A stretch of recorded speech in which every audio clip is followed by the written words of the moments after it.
Hi friends, நான் Karaikal doctor Nishar. நம்ம collection சேனலை சப்ஸ்கிரைப் பண்ணுங்கள், ஃப்ரெண்ட்ஸ்க்கு ஷேர் பண்ணுங்கள், லைக் பண்ணுங்கள். இன்றைக்கி நம்ம பார்க்குறது சமூகம் மற்றும் அரசியல் தலைவர்கள் தொடரில் ஒரு பகுதியாக திவான் பகதூர் ரெட்டமலை சீனிவாசன் அவர்களுடைய உருவப்படம் பதித்த அஞ்சல் தலையை நம்ம பார்க்குறோம். இவங்க தாழ்த்தப்பட்ட வகுப்பினரின் தலைவராக இருந்ததையும் கௌரவிக்கும் வகையில் இந்த சீனிவாசன் அவர்களுடைய உருவம் படம் பதித்த பெயருடன் கூடிய இந்த அஞ்சல் தலையை நம்ம பார்த்துட்டு இருக்கும்போது இவங்களை பார்த்தீங்கன்னாக்கா ஆர் சீனிவாசன் ஒரு முக்கிய அரசியல் பிரமுகர், தாழ்த்தப்பட்ட வகுப்பினருக்காக அவர் பணிக்காக அறியப்பட்டவர். இப்படின்னு பார்த்தீங்கன்னா அவருடைய வரலாறு அதிகமான நேரங்கள் கொண்டதாக இருக்குது.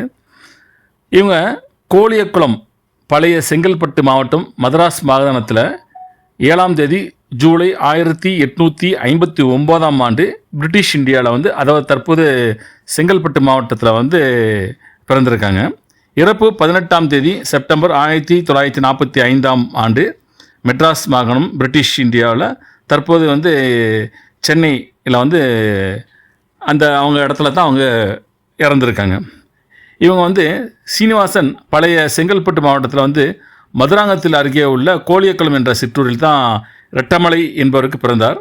தெய்வ பக்தி மிகுந்த குடும்பத்தில் பிறந்ததால் இவருக்கு சீனிவாசன் என்ற பெயரிட்டனர். தொடக்கப்பள்ளியில் தந்தையின் பெயர் முன் எழுத்திற்கு பதிலாக தந்தையின் முழு பெயரையும் சேர்த்து எழுதிவிட்டார்கள். அதனால் அவருக்கு ரெட்டமலை சீனிவாசன் என்று பொருள் கொண்டு வந்துட்டாங்க.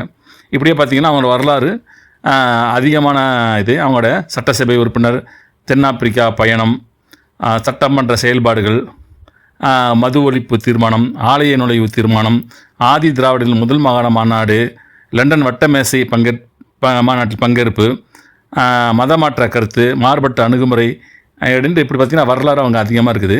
ரெட்டமலை சீனிவாசன் பணிகளை பாராட்டி பிரிட்டிஷ் அரசு அவருக்கு ராவ் சாஹிப் என்றும் திவான் பகதூர் என்றும் ராவ் பகதூர் என்றும் பட்டங்களை அளித்து சிறப்பித்திருக்கிறது.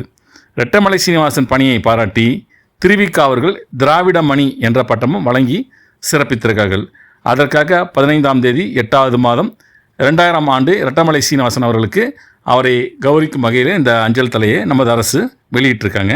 இதனுடைய கருத்தை கமெண்ட் பாக்ஸில் பதிவு பண்ணுங்கள், ஷேர் பண்ணுங்கள்.